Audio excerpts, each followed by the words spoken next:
two countries in the Pacific linked by routes of trade and discovery are Australia and Indonesia. The war cut off their ocean contacts, but after the war, one of the first ships to make the journey was the Esperance Bay. You may remember the newsreel back in 1945. 1,400 Indonesians leave Australia by the Esperance Bay for Java, with a government undertaking that they will not be landed at any port in Dutch hands.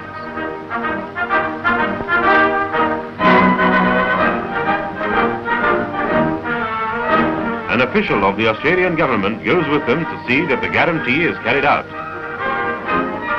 Friends and sweethearts crowd the wharf to say goodbye.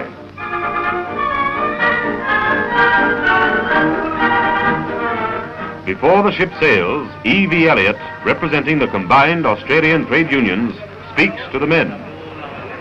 As Federal Secretary of the Seamen's Union, on behalf of the trade union movement of Australia, I present to you this flag. Take it with you to your young republic as a symbol of the support of the Australian workers in your fight for independence.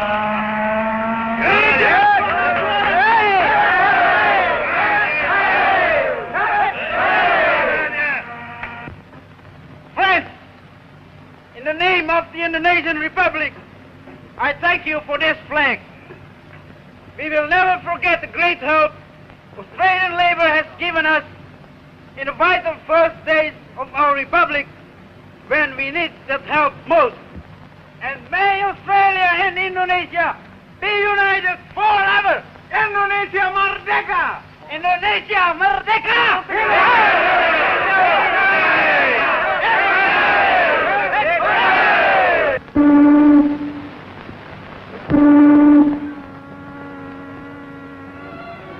On that October day, the Esperance Bay sailed from Australia for Indonesia.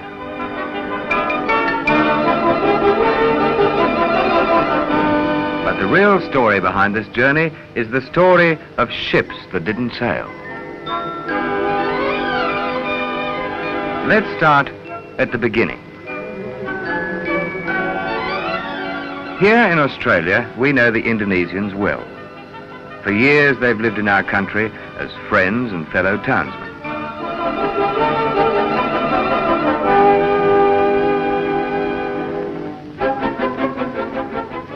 The women learnt the names of our vegetables. And mothers found that children were much the same in any language. There were the Indonesian soldiers and seamen.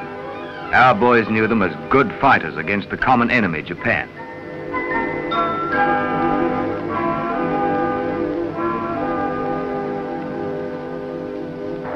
At our Victory Loan rallies in Martin Place, we applauded their musicians, lending their support in thousands of pounds, as well as music.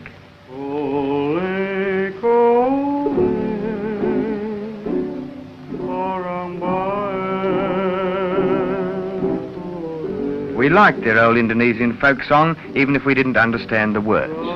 But they did. Yet here in Australia, it wasn't just the river and rice fields, the villages of their homeland they thought about, but something they didn't have before the war, something they fought for with the Allies: independence. The voice of Indonesia calling. Indonesia telah berdiri dan kedaulatan ada di tangan rakyat. The Republic of Indonesia has been proclaimed.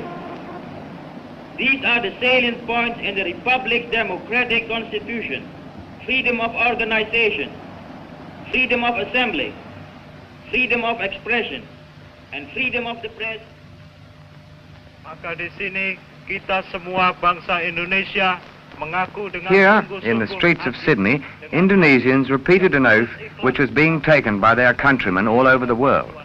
An oath of loyalty to the new republic. Mengaku dengan kebenaran membela Republik Indonesia untuk mencari kemerdekaan kita bangsa Indonesia sampai selama-lamanya, tidak mundur biarpun di dalam gelombang atau tindisan. We shall not waver under Dutch oppression. We are ready to sacrifice our lives for freedom. With a pure heart, we pledge our word. Dalam nama Allah, saya mengaku dengan kebenaran.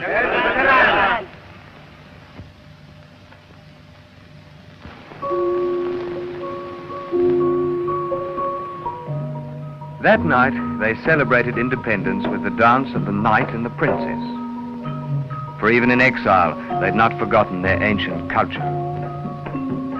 This dance, they told us, was over 1,500 years old, before Portuguese and Dutchmen came to Java.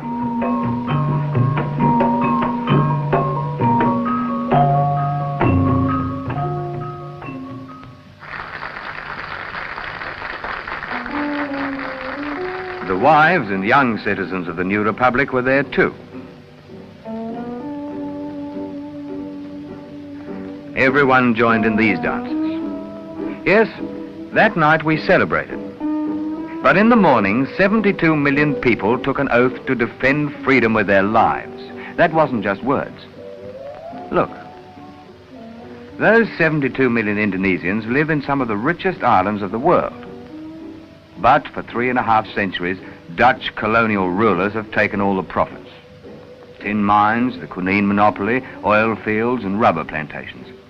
It added up to about 32 million pounds, or $100 million a year. That's quite a bit, eh? Now the war's over, they'll want to go back to making profits, and for that, they'll need ships. The ships are here in Australian harbours, in Brisbane, Melbourne and Sydney. Ships to reconquer their treasure islands, to get back their oil and rubber, their quinine and tin mines.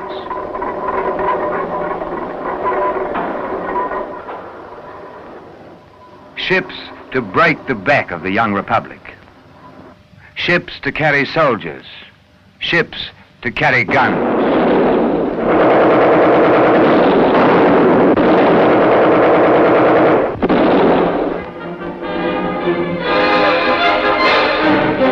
No, said the Indonesian seamen.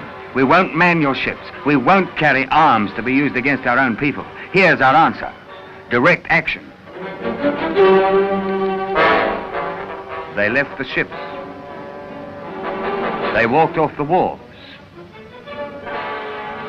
They quit the offices. Soldiers refused service. It takes courage to strike against your rulers in a strange country, but they did that. And the Japs didn't tell them what to do. 350 years of Dutchmen taught them.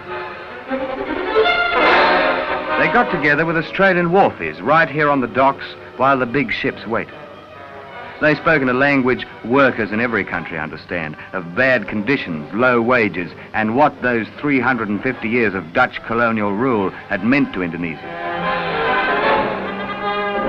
The news spread, and waterside workers came from other wharves to listen. Finally, it turned into an impromptu meeting. That's when Australians had their say. Indonesian seamen weren't allowed to form a union till they came to Australia. We helped them get organised, and now we can't let them down. We can't scab on fellow workers. What about the Atlantic Charter? We're committed through the World Trade Union Congress to support freedom for all nations. Why not Indonesia? Their spokesman asked for just that. Our support for Indonesia's struggle for freedom and self-determination. Well, it's up to us. Declare Dutch ships for Indonesia blank. When the wharfies sat down, it meant action.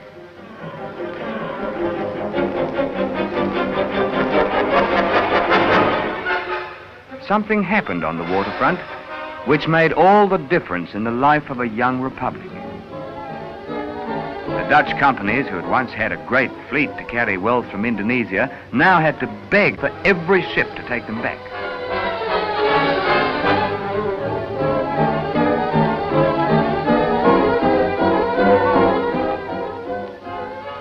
Suddenly, we heard that these were mercy ships loaded with food and medical supplies. Dutch authorities said they knew nothing of Tommy guns and ammunition alleged to be found by waterside workers. But they could hardly deny the statements of Mr. Chifley, Australia's Prime Minister. over. Go back home. Australian support of free Indonesia. You fought for your freedom. Let the Indonesians have theirs. Arms and now soldiers. 1,600 armed Dutch soldiers bound for Java, lining the decks of the Stirling Castle. Australian diggers went out to meet them, and one Dutchman who spoke for the workers of Holland, supporting Indonesian freedom. Indonesia. Don't fight for Dutch imperialism. Australian support of free Indonesia. Australian support of free Indonesia. The Lord Mayor. The Dutch didn't want to hear the truth.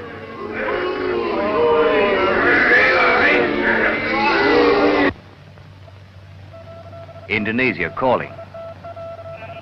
Through a static of gunfire, they heard the voice of their homeland, asking them to keep up the fight, to hold up all Dutch ships carrying arms to be used against the new republic. Indonesia, bekerjalah bersama-sama dengan pergerakan kaum buruh di Australia.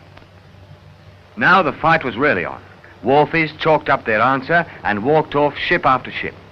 In Brisbane, Melbourne, Adelaide, Sydney, in all the ports of Australia.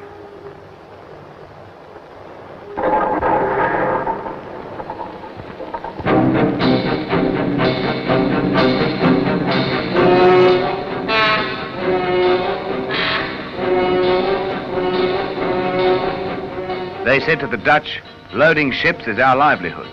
We'll load ships for Indonesia anytime if we get a guarantee that the cargo isn't arms or supplies that could be used against the Indonesian people.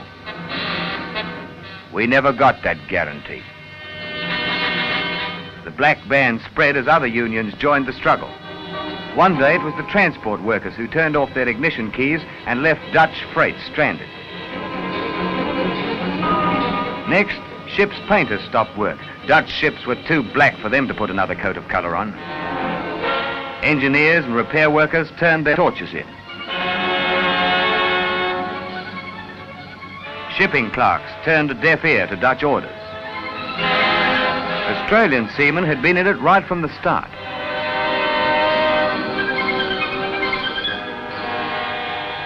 Soon, they were joined by 11 British from the crew of the Moreton Bay, who jumped ship rather than carry soldiers to Java. Cables of support arrived from Harry Bridges, president of the American Longshoremen's Union, and from Chinese, Indian, Malayan, New Zealand, and Canadian seamen and dock workers. Workers in every country supported the action of Australian labour.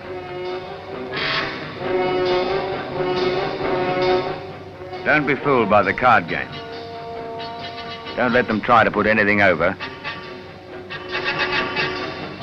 We're awake up. So were the shipwrights, plumbers, coal lumpers, the Merchant Service Guild, Firemen and Deckhands Unions, the storemen, packers, moulders, dockers, boilermakers, not to mention ironworkers and electricians. All along the waterfront, the ships were idle.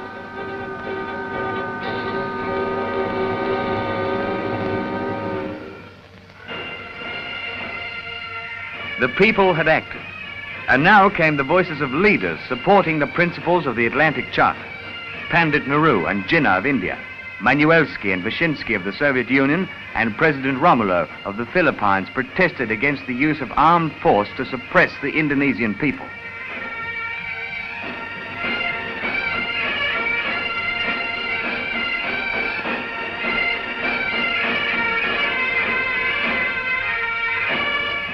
At a record meeting in the Domain, this returned soldier reported that Indonesians had already proved they could govern their own country.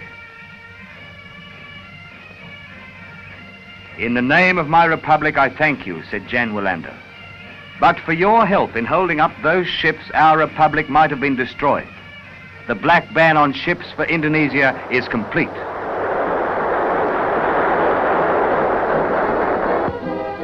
In the office of the Indonesian Seamen's Union, Max Sekantu and Tukliwan kept check on the ships that didn't sail. Vishbeek, black. Vanderlyn, black. Pahud, black. Tasari, black. Tasman, black. Janssen and Bontekoe, black. Van Swol, black. Van Hertz, black. Swartzen, one's got away, an Indian crew on board.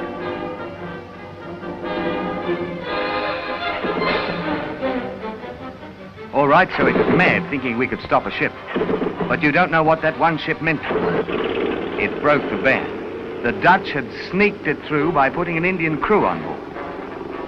Our boys didn't have much of a cruiser to go out and do battle. They didn't have any guns or ammunition, but they had words, and they were talking to Indian seamen, Indian brothers. Indonesia's fight for freedom is your fight. Join us, Australian neighbor. Stop the engine. Turn the ship back.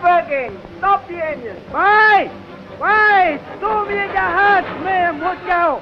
Tumara baiko. Indonesia buntuk se. Marahai. Kam churro. Engine room kam churro. Jahat tum ke milega. Seamen, don't take arms to Indonesia. Stop working. Turn the ship back. Louder. They can't hear you. Brothers, turn the ship back. Indonesia's fight is your fight. Go on, call again. It's not too late. Brothers!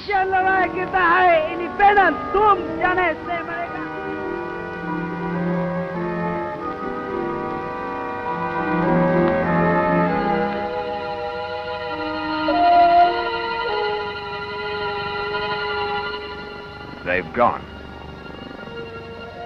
But outside the heads to the throb of the engines, the Indians were thinking.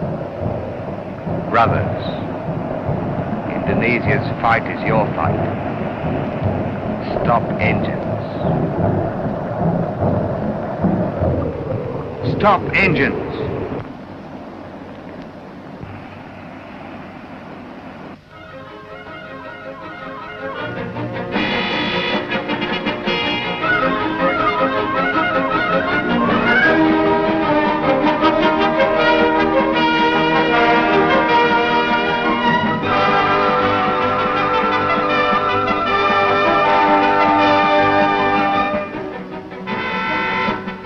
They've come back. The Indians have come back. They've done it. They've stopped the ship. Come on, this really calls for a celebration.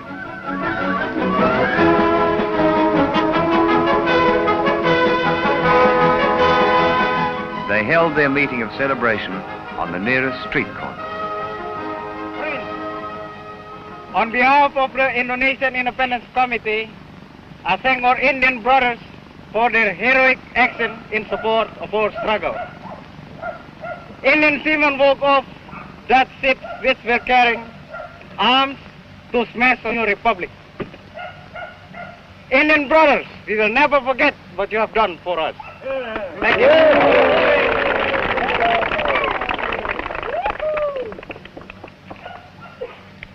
Friends, we were informed that we were to repair Allied troops and to take food to Borneo.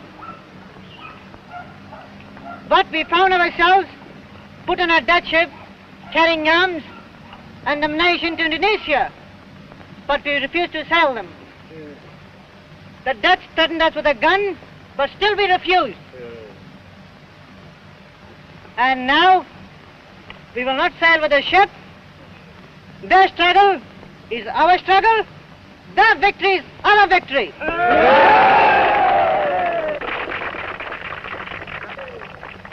There was no need to introduce the General Secretary of the Waterside Workers' Federation, Jim Healy.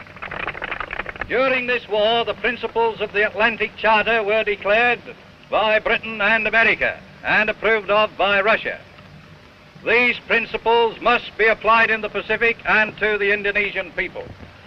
These people fought with us during the war against fascism in the Pacific, and we people of the Pacific, the Chinese, the Americans, the Russians, the Australians, the New Zealanders, the Indians, together with the Indonesians, will do everything within our power to destroy the efforts of Dutch imperialism.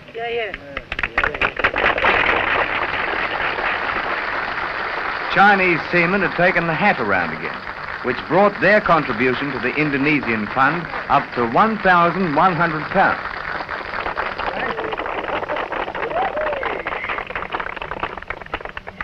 Friends, our national father, Dr. Sun said, that China must support all the oppressed nations to gain their independence.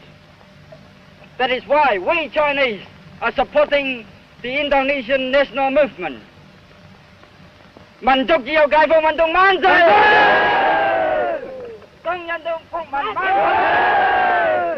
Long live the independence movement! Long live the Indonesian Republic!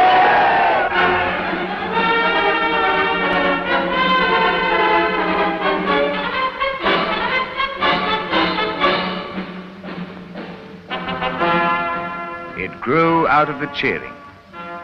Indonesia and her allies moving forward. The people of 5 nations who had stuck together. They marched toward other battles. And below them, under the bridge, lay the ships that didn't sail. Ships that didn't sail so that a young republic might live.